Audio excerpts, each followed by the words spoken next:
भारताचे माजी पंतप्रधान डॉक्टर मनमोहन सिंग यांचं गुरुवारी रात्री वयाच्या 92व्या वर्षी निधन झालं. दिल्लीतील एम्स रुग्णालयात उपचार दरम्यान त्यांची प्राणज्योत मालवली. त्यांच्या निधनामुळे अवघ्या देशावर शोककळा पसरली आहे. मनमोहन सिंग यांच्या आठवणींना उजाळा देणारे काही किस्से आज आम्ही तुमच्याशी शेअर करणार आहोत.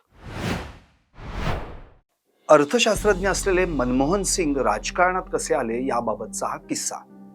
1991 मध्ये नरसिंहराव यांची राजकीय इनिंग जवळपास संपुष्टात येत असल्याची चिन्ह दिसू लागली. त्यांचा पुस्तकांनी भरलेला ट्रक देखील हैदराबादला निघाला होता. पण 21 मे 1991 रोजी राजीव गांधी यांची हत्या झाली आणि या हत्येनंतर घटनाक्रम झपाट्यानं बदलला. आपण लवकरच देशाचे पंतप्रधान होणार आहोत याची नरसिंहरावांना पुसटशी कल्पना देखील नव्हती.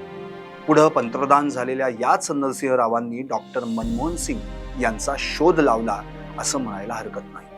1991 मध्ये नरसिंहराव पंतप्रधान झाले खरे, पण ते पंतप्रधान होण्याच्या 2 दिवस आधी कॅबिनेट सचिव नरेश चंद्र यांनी त्यांना 8 पानांची एक नोट दिली होती, ज्यात देशाच्या आर्थिक स्थितीविषयी चिंता व्यक्त करण्यात आली होती. अशा परिस्थितीत राव यांना भारताची आर्थिक घडी सुस्थितीत बसवू शकेल अशा चेहऱ्याची गरज होती.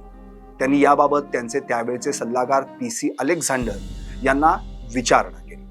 अलेक्झांडर यांनी सर्वात आधी रिझर्व्ह बँकेचे गव्हर्नर IG पटेल यांचं नाव घेतलं, पण आई आजारी असल्यानं वडोदरा येथे राहत असलेल्या पटेल यांना दिल्लीला जायचं नव्हतं असं सांगितलं गेलं. त्यानंतर अलेक्झांडर यांनी दुसरं नाव घेतलं आणि ते नाव म्हणजे मनमोहन सिंग. अलेक्झांडर यांनी शपथविधीच्या 1 दिवस आधी मनमोहन सिंग यांना फोन केला. मात्र नुकताच परदेश दौरा उरकून भारतात परतलेले मनमोहन सिंग त्यावेळी झोपले होते. दुसऱ्या दिवशी म्हणजेच शपथविधीच्या अवघ्या 3 तास आधी मनमोहन सिंग यांना पंतप्रधान नरसिंहराव यांचा थेट फोन आला. मला तुम्हाला माझे अर्थमंत्री बनवायचं आहे असं नरसिंहराव यांनी मनमोहन सिंग यांना सांगितलं. अशा रीतीनं मनमोहन सिंग 1991 मध्ये पहिल्यांदा राज्यसभेचे सदस्य झाले आणि 1991 ते 1996 पर्यंत नरसिंहराव सरकारमध्ये अर्थमंत्री राहिले. याच मनमोहन सिंग यांनी देशाला आर्थिक सुधारणांच्या दिशेनं नेलं. पुढे 2004 ते 2014 पर्यंत ते देशाचे पंतप्रधान राहिले. पाहत रहा टॉप न्यूज मराठी. आपला महाराष्ट्र, आपली बातमी.